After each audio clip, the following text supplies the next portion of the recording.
runners will advance to the regional tournament at Glen Oaks on the 25th.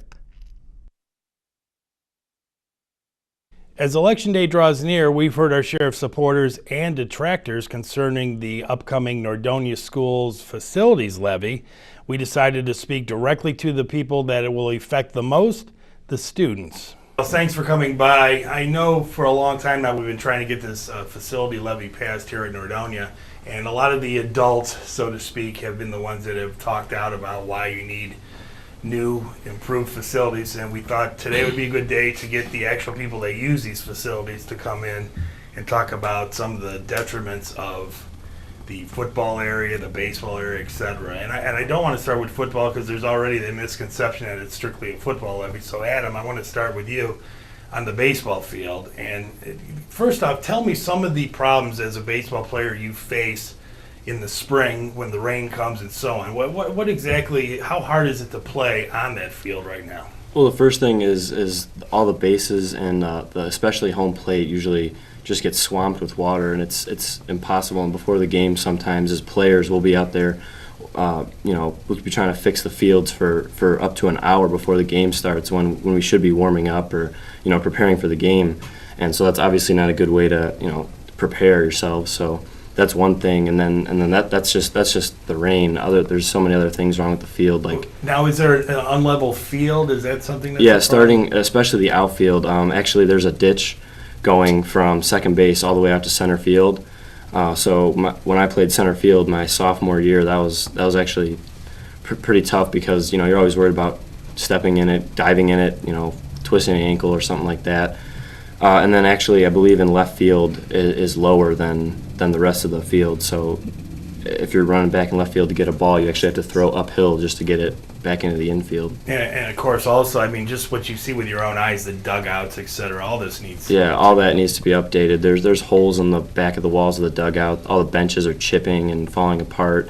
The bat rack the helmet rack is falling apart. Nothing in the dugouts are really updated, and they could all be definitely new stuff. Right, and if they did pump money, those are things you could fix. But right now, there is a safety issue as far as running on an uneven field, etc. like that also. Yeah, definitely. Actually, this year I had a bad ankle going into the season, and about halfway through the year, going from first to second base, I stepped on a rock and just kind of tweaked my ankle again. And it wasn't a huge deal, but that's not something you shouldn't have to worry about when you're playing. Like if you go to Hudson or Twinsburg or anything like that, those fields are perfect. They're college quality fields, and it's nothing like that at Nordonia at all. Okay, let me now, because I think a lot of people would be in agreement that probably the most dangerous area is the tennis courts. Who's here from tennis? Okay, that'd be me.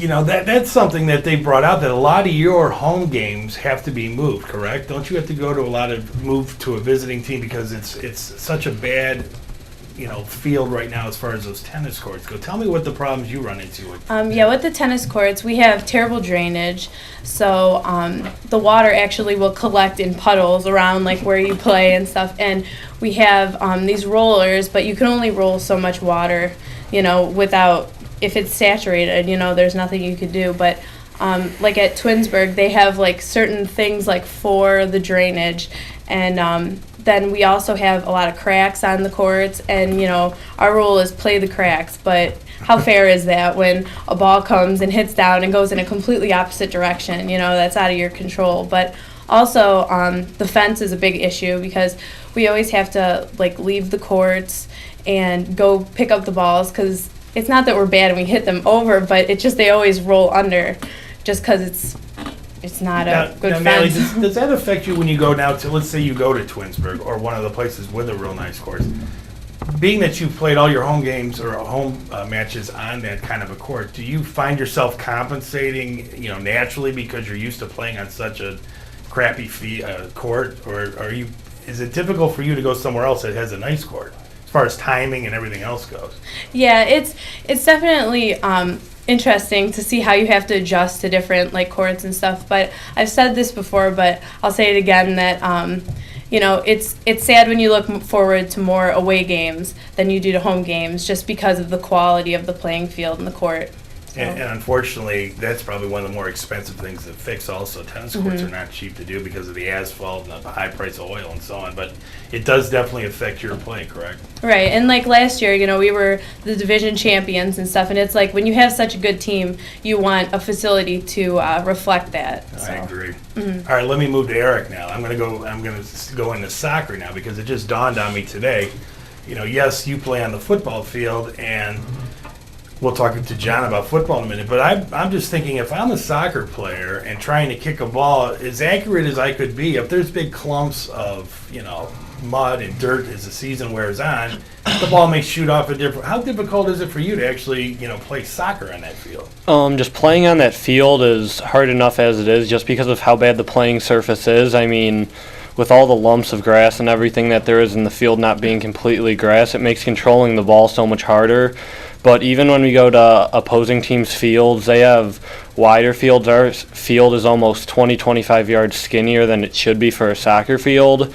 And it just makes when we go away so much harder to play because we're just not used to playing on that wide of a normal standard field because we're stuck on almost what seems to be a miniature field compared to what we should be playing on.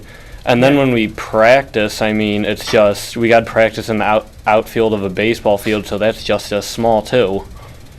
Yeah, I guess the shots on angles as far as kicking the ball net would be varied if you're not playing on a regulation size field.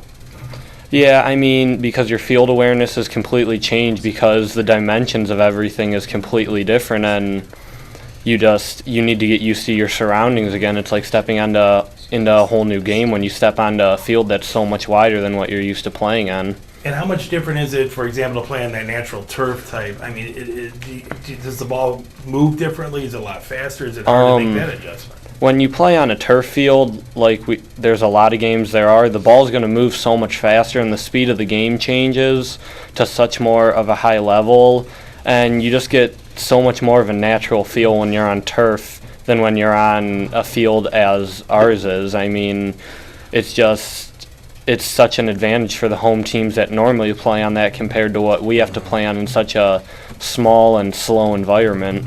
Hannah, explain, and we'll stick with soccer. You're representing girls soccer. What problems have you come across as you play? Just like Eric was saying, with the field not being the right size, for corner kicks, that area is not the same size for normal fields. So our girls and guys, I'm sure we don't normally kick that far then, so it'll come up short and it won't be right in front of the goal or whatever. And then I hear other teams saying how they overcompensate then and they'll kick it way over it, which is good for us, I guess. But I mean, and then also with the turf thing, I know I hate now playing on turf because we're so used to the grass, because I hate running after the ball. It's so fast and stuff, and if we had a turf field to play on, we would get used to that and make those adjustments in practice and other games. So for then other games on field, we'd be able to be fine. Let me open this to anybody, and I'm going to get away from specific sports now. One of the things I come across, because when